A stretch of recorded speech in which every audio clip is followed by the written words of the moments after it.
11th के स्टूडेंटों को अब परेशान होने की कोई ज़रूरत नहीं, क्योंकि आज की इस वीडियो में वार्षिक परीक्षा के लिए राजनीति शास्त्र का पेपर आपके लिए लेकर आई हूँ। तो देखिए, बिना टाइम वेस्ट किए देखिए और अच्छे से कंप्लीट करिए। तो देखिए, पहला प्रश्न है हमारा। देखिए, पहला प्रश्न है, सही विकल्प चुनिए। तो भारतीय संविधान सभा द्वारा संविधान को किस दिन स्वीकृति प्रदान की गई थी? तो 26 नवंबर 1949 को। और नीति निदेशक सिद्धांतों की प्रमुख कमी है को कानूनी शक्ति का अभाव है। और नौकरशाही शब्द सर्वप्रथम कहाँ प्रयोग हुआ था? तो फ्रांस में। और लोकसभा द्वारा पारित किसी धन विधेयक को राज्यसभा कितने दिन रोक सकती है? तो 14 दिन रोक सकती है। और भारत का उच्चतम न्यायालय स्थित है? तो दिल्ली में है। और नगर निगम की संरचना में सम्मिलित होने वाली इकाई है? तो उपयुक्त सभी है, जैसे कि वार्ड समितियां हैं, परिषद है, और नगर आयुक्त एवं मेयर अथवा महापौर है। तो देखिए, इस तरीके से आपका पहला प्रश्न आंसर सहित कंप्लीट हुआ। ये रहा आपका इंग्लिश मीडियम वालों के लिए। तो अच्छे से देखिए और स्क्रीनशॉट लेकर कंप्लीट करिए, मैंने टिक लगा दिए हैं।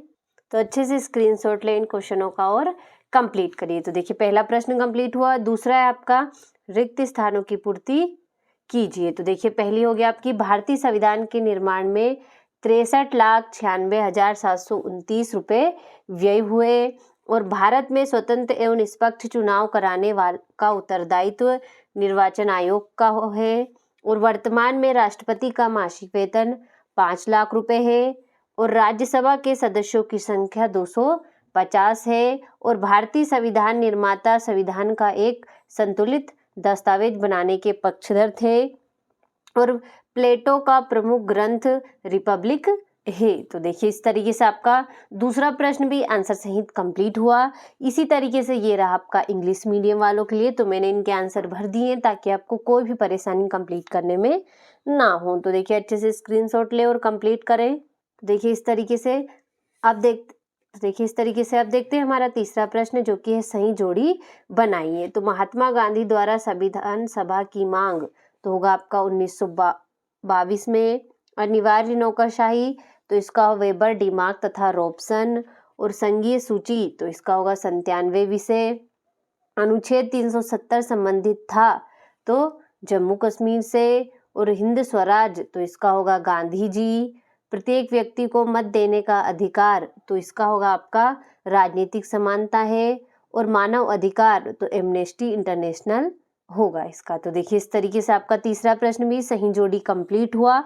ये रहा आपका इंग्लिश मीडियम वालों के लिए। तो अच्छे से मैंने इनके नंबर बाय नंबर डाल दिए ताकि आपको कोई भी परेशानी कंप्लीट करने में ना हो। तो अच्छे से स्क्रीनशॉट लेकर कंप्लीट करिए।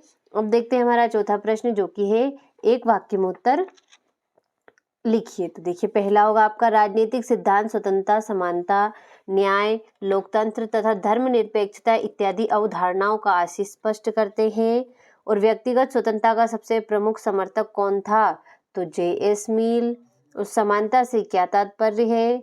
न्याय के कितने प्रकार हैं? तो न्याय के 2 प्रकार हैं। और भारतीय संविधान में वर्णित अधिकारों को क्या कहा जाता है? तो मौलिक अधिकार कहा जाता है। आगे आपका, एक देश में भ्रमण हेतु आया हुआ अन्य देश का नागरिक क्या कहलाता है? तो उस देश में विदेशी कहलाता है। और नेट शब्द का क्या अर्थ है? तो नेट शब्द का अर्थ यानी कि पैदा हुआ है। तो देखिए, इस तरीके से आपका चौथा प्रश्न कंप्लीट हुआ आंसर सहित। ये रहा आपका इंग्लिश मीडियम वालों के लिए। तो अच्छे से स्क्रीनशॉट लेकर कंप्लीट करिए इनके आंसर, बहुत ही आसान है। तो अच्छे से देखिए।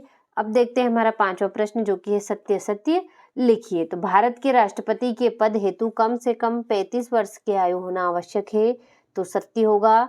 और असमानता होने पर वह किसी भी प्रकार की स्वतंत्रता की स्थापना हो सकती है। तो असत्य है। स्वतंत्रता ही सामाजिक न्याय का मुख्य तत्व है। तो असत्य होगा। 42वें संवैधानिक संशोधन द्वारा भारतीय संविधान में मूल कर्तव्यों की व्यवस्था की गई है। तो ये भी आपका सत्य होगा। और बच्चे अपने माँ बाप के देश की नागरिकता प्राप्त करते हैं। तो सत्य होगा। और राष्ट्रवाद की धारणा के सिर्फ लाभ ही हैं, इसका कोई हानि नहीं है। तो ये आपका असत्य होगा। तो देखिए, इस तरीके से आपका पांचवा प्रश्न सत्य सत्य भी कंप्लीट हुआ। ये रहा आपका इंग्लिश मीडियम वालों के लिए। तो अच्छे से स्क्रीनशॉट ले इनका और कंप्लीट करें। ये रहा आपका छठा प्रश्न, संविधान सभा से आप क्या समझते हैं? न्यायपालिका के कार्यों को समझाइए। 8वां हो गया, 9वां हो गया और ये हो गया आपका 10वां प्रश्न। भारत एक धर्मनिरपेक्ष राज्य समझाइए इस तरीके से। ये हो गया आपका 11वां प्रश्न, 12वां हो गया। इस तरीके से इन सभी प्रश्नों का आप अच्छे से स्क्रीनशॉट लें और आंसर सहित कंप्लीट करें। ये रहा आपका 16वां प्रश्न, 17वां हो गया, 18वां हो गया। पंचायती राज से क्या आशय, मतदान के अधिकार को समझाइए। इस तरीके से प्रश्न दे रखे हैं, इनका आप अच्छे से स्क्रीनशॉट लें और कंप्लीट करिए। अगर आपका 21वां राष्ट्रपति की वित्तीय शक्तियाँ लिखिए। ये हो गया आपका 22वां प्रश्न और ये हो गया आपका 23वां प्रश्न। देखिए इस तरीके से आपको कुल 23 प्रश्न दे रखे हैं, सभी को आप अच्छे से बिना डाउट के कंप्लीट करिए।